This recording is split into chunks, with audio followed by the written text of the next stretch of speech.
Hello and welcome back to my vlog, The Power of Concentration by Theron Dumont, Part 28.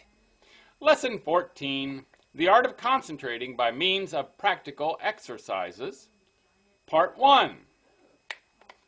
Select some thought and see how long you can hold your mind on it. It is well to have a clock at first and keep track of the time. If you decide to think about health, you can get a great deal of good from your thinking besides developing concentration. Think of health as being the greatest blessing there is in the world. Don't let any other thought drift in. Just the moment one starts to obtrude, make it get out. Make it a daily habit of concentrating on this thought for, say, 10 minutes. Practice until you can hold it to the exclusion of everything else.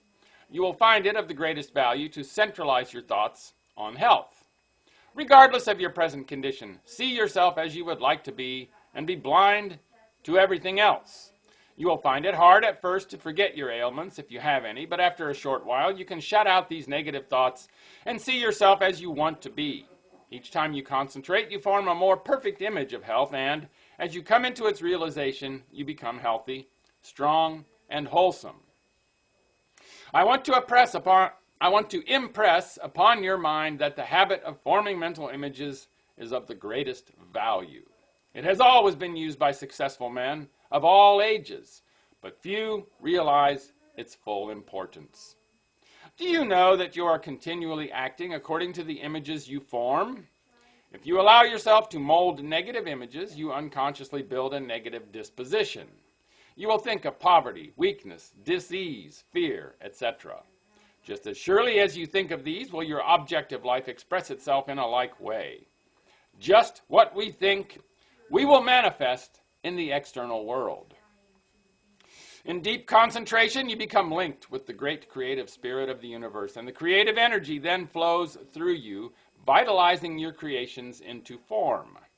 In deep concentration, your mind becomes attuned with the infinite and registers the cosmic intelligence and receives its messages. You become so full of the cosmic energy that you are literally flooded with divine power.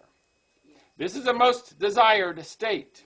It is then we realize the advantages of being connected with the supra-consciousness. The supra-consciousness registers the higher cosmic vibrations. It is often referred to as the wireless station, the message recorded coming from the universal mind. There are very few that reach this stage of concentration. Very few even know that it is possible. They think concentration means limitation to one subject, but this deeper concentration that brings us into harmony with the infinite is that which produces and maintains health. When you have once come in contact with your supra-consciousness, you become the controller of your human thoughts. That which comes to you is higher than human thoughts. It is often spoken of as cosmic consciousness. Once it is experienced, it is never forgotten. Naturally, it requires a good deal of training to reach this state, but once you do, it becomes easier each time to do. And in the course of time, you can become possessed of power which was unknown to you before. You are able to direct the expression of almost infinite power while in this deeper state of concentration. Exercises in concentration. The rays of the sun, when focused upon an object by means of a sunglass, produce a heat many times greater than the scattered rays of the same source of light and heat. This is true of attention. Scatter it, and you get but ordinary results. But center it upon one thing, and you secure much better results. When you focus your attention upon an object, your every action, voluntary and involuntary, is in the direction of attaining that object. If you will focus your energies upon a thing to the exclusion of everything else, you generate the force that can bring you what you want. When you focus your thought, you increase its strength. The exercises that follow are tedious and monotonous, but useful. If you will persist in them, you will find they are very valuable as they increase your powers of concentration. Before proceeding with these exercises, I will answer a question that just comes to me.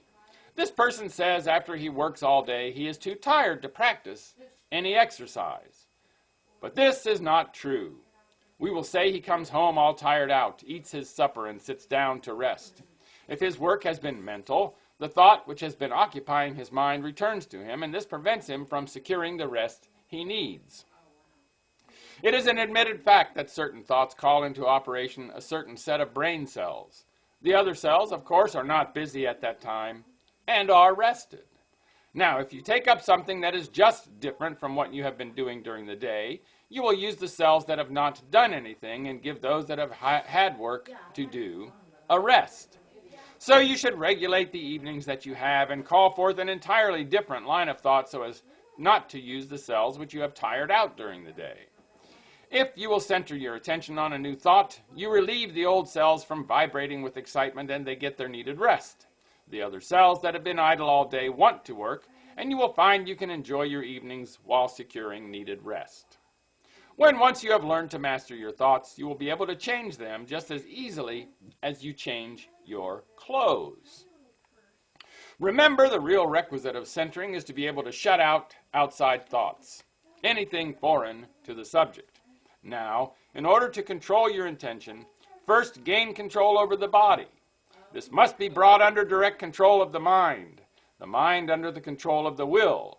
Your will is strong enough to do anything you wish, but you must realize that it is. The mind can be greatly strengthened by being brought under the direct influence of the will. When the mind is properly strengthened by the impulse of the will, it becomes a more powerful transmitter of thought because it has more force. And that's the end of part 1 of Lesson 14, The Art of Concentrating by Means of Practical Exercises. I believe we'll get more heavily into the actual exercises tomorrow. And maybe over a period of a few days, yes.